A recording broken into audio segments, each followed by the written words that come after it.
Good morning. This is my first in a series of very rapid, short videos, just highlighting publications that have only just been made available on the web as advanced publications.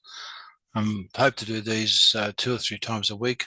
Actually, I quite enjoy going through the new articles being published, and I'm always amazed at one, how many there are and their diversity. So in this one, I'd just like to bring to your attention 6 articles which have been published the last couple of days, which I thought was pretty interesting.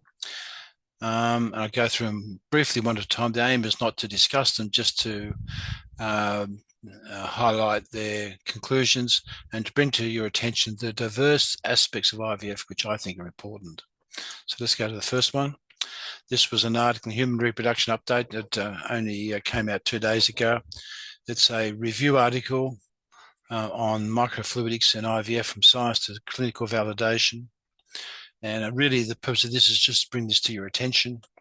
As the background says, this narrative review analysed the development of microfluidic technologies specifically applied to IVF and their translation into chemical solutions. And then during the wider implication, this is really just a copy from their abstract.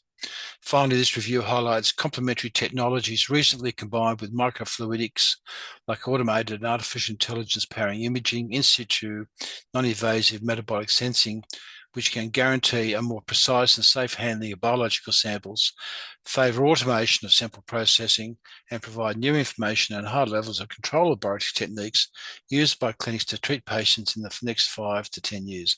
I think I'll probably go and do a webinar on this, a YouTube video on this. I think it's a great article. Second one was from, I believe, Chinese authors in Journal of Assisted Reproductive Genetics, looking at the reduced oxygen tension during embryo culture and neonatal growth outcomes. A large retrospective cohort of 13,000 fresh IVF single births.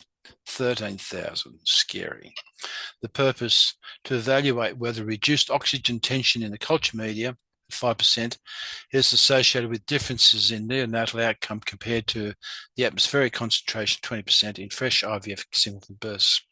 So when IVF first started, everyone used 20% in oxygen in air, but Pat Quinn and Gay Harlow in my lab in Newcastle back in 1977 showed that 5% oxygen gave you better mouse embryo growth. It took a long time to be able to demonstrate in IVF clinical situations that 5% culture is better. And now most clinics would routinely use 5% O2 in their culture media.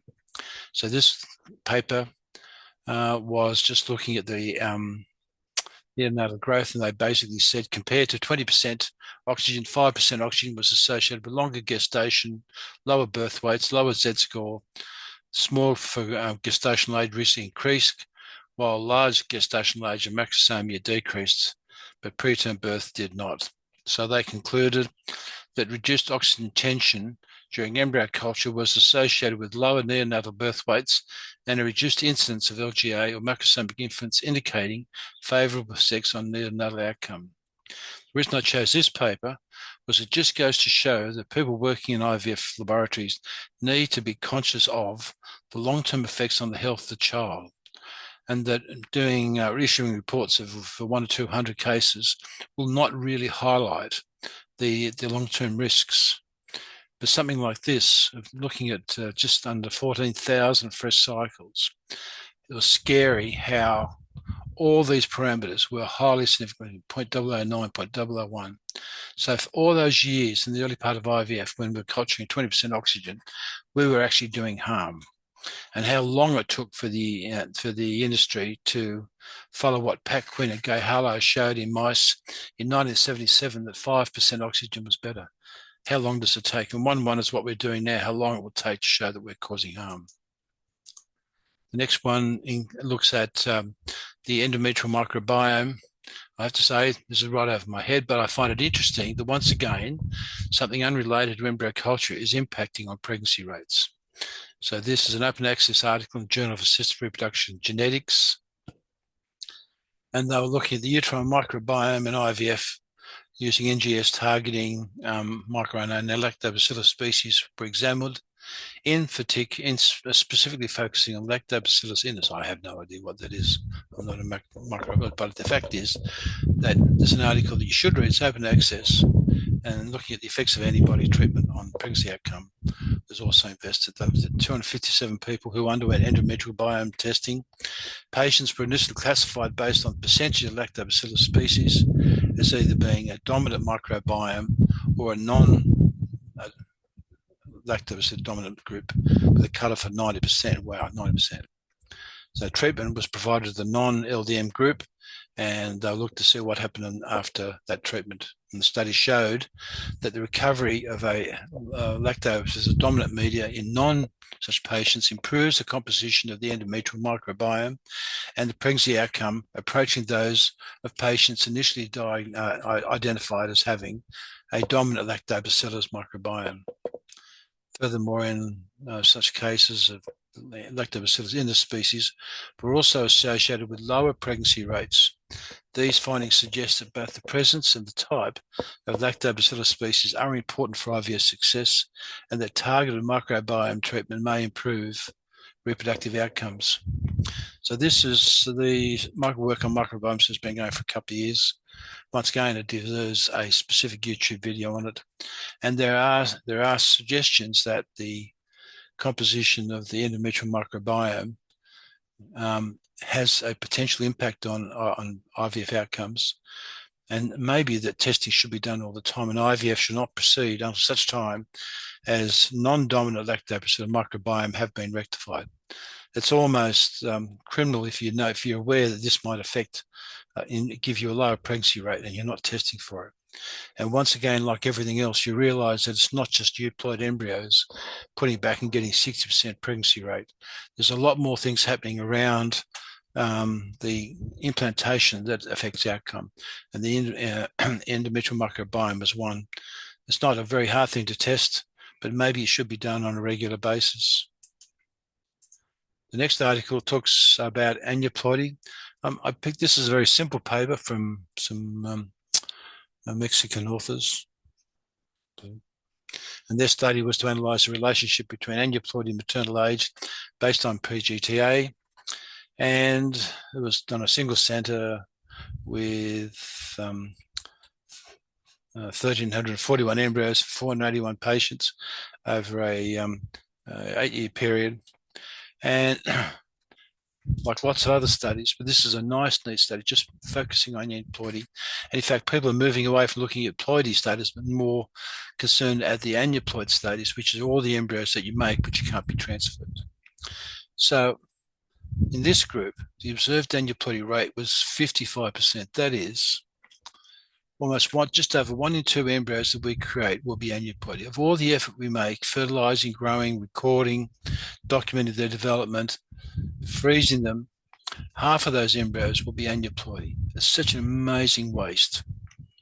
But they point out that patients younger than 30 years, the aneuploidy rate was 25%, 1 in 4, 1/4%, with a progressive increase, 62% in women over 40. 62% of women over 40, the embryos can't be transferred because they're aneuploidy. Chromosomes 22, 21, 16, 15 were the most frequently affected. The longitudinal regression indicated that age is a significant predictive factor for aneuploidy, with the odds ratio of 1.1, meaning that the probability of aneuploidy increases by approximately 10% for each additional year of age. It's something that I know some groups are seriously looking at aneuploidy, and I don't know that we've had a lot of success.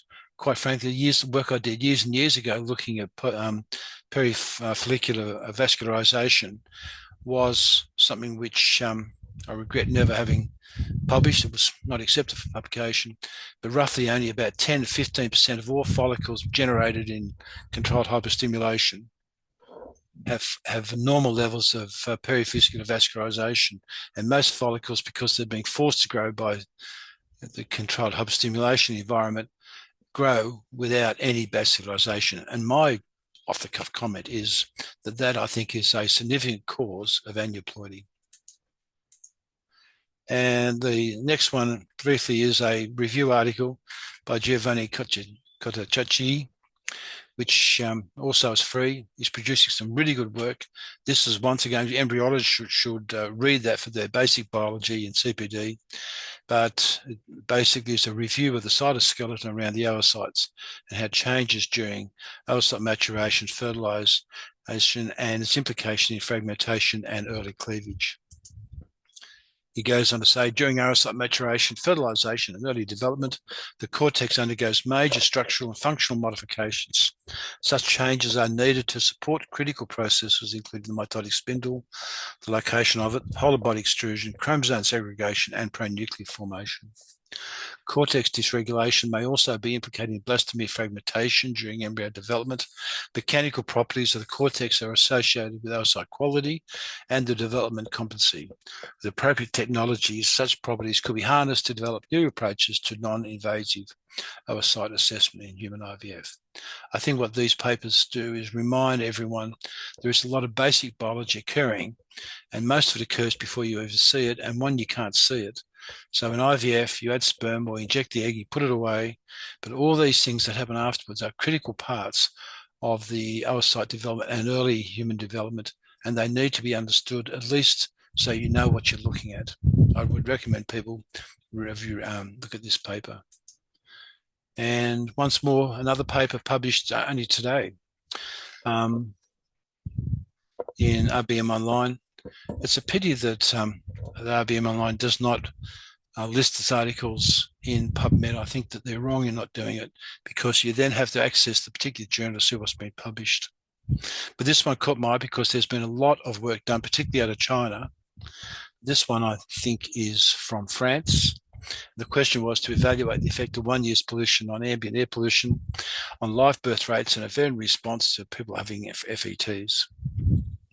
The results, I don't think you can actually read that. Basically, exposure to air pollution during the year preceding embryo transfer was associated with lower odds of live birth, up to 77.6% for pollutant levels exceeding the LV2030 level for particles of 2.5, nitrous oxide, part of 10 micron, and CSA, which is a combination of different pollutions. This is an open access article, and maybe clinics all should be aware of this, and maybe they need to be part of their general background to get access to air pollution exposure, particularly if your clinic is in an industrial area. This is where you need to be living on a desert island, nice safe air. They concluded that chronic exposure to air pollutants in the year preceding FETs was independently associated with the lower odds of live birth success. These results highlight that compliance with European limit values may contribute to improved reproductive outcomes. And once again, I'm drawn to these articles demonstrating there are a whole lot of peripheral things, far more than what embryologists see in looking at euploid embryos. We are so myopically focused on euploid embryos, they don't realize all the things surrounding them are having impacts. And the really good clinics will increasingly have an external surveillance. And this, I think, is one area which they should just routinely be documented. So this study provides evidence that chronic exposure to air pollutants in the year preceding FETs, particularly 10 and 2.5 microns nitrous oxide, were independently associated with lower odds of live birth. Who would have thought the chance of having a baby in IVF was being limited by the air pollutions in the preceding year? And I actually wonder about clinics where you're going to clinics in another country, reproductive tourism, and what that impacts on it.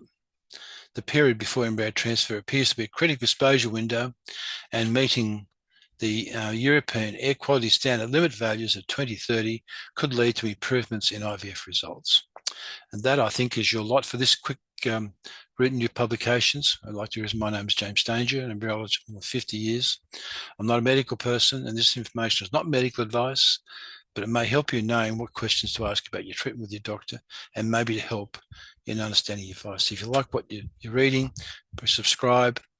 You can make a donation to me through my GoFund page, which is not ever doing, but I put it there.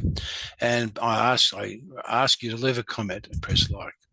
And just a quick word from my third aid sponsor, which is my own company, providing online EQA and training programs in IVF, in andrology and embryology. And that, my friend, is a lot for the week. I'd like to thank you. IVF, I know, is a personal journey that involves many actions, the actions of many people, techniques, and other things, including, for instance, air pollution.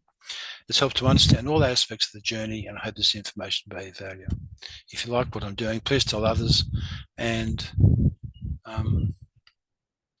that, my friend, is your lot for the week.